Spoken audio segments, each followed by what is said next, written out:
जय श्री कृष्ण, जय सिया राम, ओम नमः शिवाय।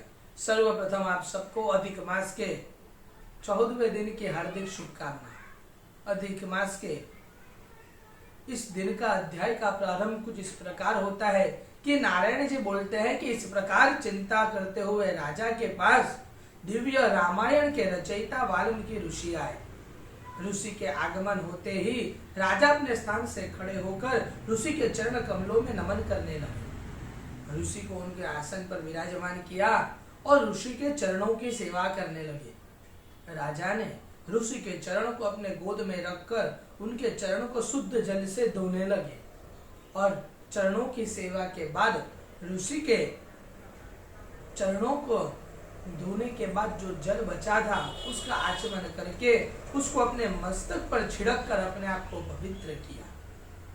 बाद में उस तोते के कहे वचन को याद कर कर मधुर स्वर में राजा बोले कि हे भगवान, आज तो मैं धन्य हो गया जो आप मेरे राज्य में पधारे हो। आपके दर्शन पाकर मेरा जीवन सफल हो गया है।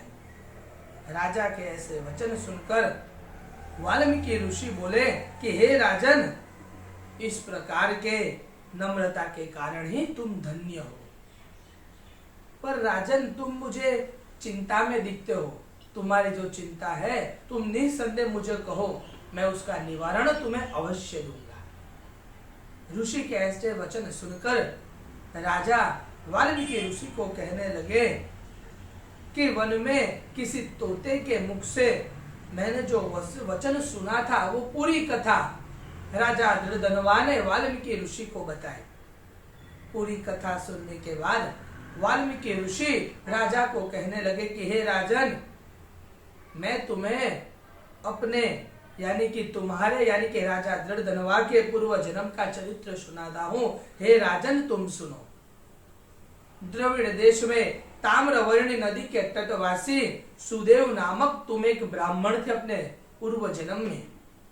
उस समय तुम बड़े ही धार्मिक, सत्यवादी एवं जो तुम्हें प्राप्त हो उसमें ही सुखी रहने वाले थे और तुम एक बहुत ही बड़े विष्णु भक्त थे, विष्णु भगवान को मानने वाले थे और गृहस्थ धर्म में तुम्हारी पत्नी भी सुंदर, चतुर, गुणवती एवं वह गौतम महात्मा की पुत्री गौतमी नाम से प्रसिद्ध थी। उस जन्म में इस प्रकार के गृहस्थ आश्रम का तुम पालन निसंदेह अच्छी तरह से कर रहे थे, किंतु तुम्हें कोई संतान प्राप्त नहीं हुई थी। इसी के कारण तुम बड़े दुखी थे और एक समय जब तुम आसन पर बैठे हुए थे और तुम्हारी पत्नी तुम्हारी सेवा कर रही थी, तब तुमने दुख पूर्वक अपनी पत्नी से कहा कि हे सुंदरी, पुत्र सुख से अधिक संसार में दूसरा कोई भी सुख नहीं है और तप, दान आदि सभी पुण्य फल को हम दूसरे जन्म में अवश्य भोगेंगे, किंतु शुद्ध वंशोत्तम पुत्र तो इस लोक में परलोक में भी सुखदायी होता है। अतः मेरा जन्म तो निरर्थक है क्योंकि मैं तुम्हें पुत्र सुख ही नहीं दे पा रहा हूं। अपने पति को इस तरह उदास देखकर सुदेव ब्राह्मण की पत्नी बोली कि हे प्राण प्रिय, आप जैसे भगवत भक्त को ऐसी बातें, ऐसी मोहित बातें शोभा नहीं देती। जैसा हमारे भाग्य में लिखा है वैसा ही हमारे साथ होगा।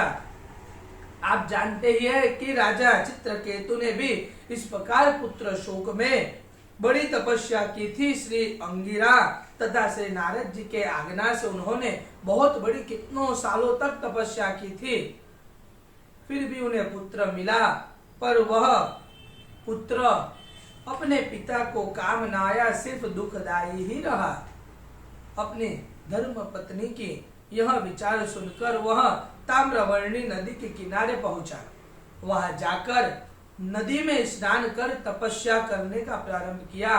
5 दिन से केवल सूखे पत्ते एवं जल खाकर अपना जीवन चला रहा था और इसी नियम से उसे तप करते करते 4000 वर्ष बीत गए और उसके उग्र तप को देखकर हे ब्राह्मण, तीनों लोक का हाहाकार करने लगे, कांपने लगे। उस उग्र तप को देखकर भक्त वत्सल भगवान हरि नारायण गरुड़ पर चढ़कर शीघ्र ही वहां पर आ पहुंचे। इति श्री बृहन्नारद पुराणे पुरुषोत्तम महात्म्ये भाषा चतुर्दशो नाम अध्यायः। बोल पुरुषोत्तम भगवान की जय।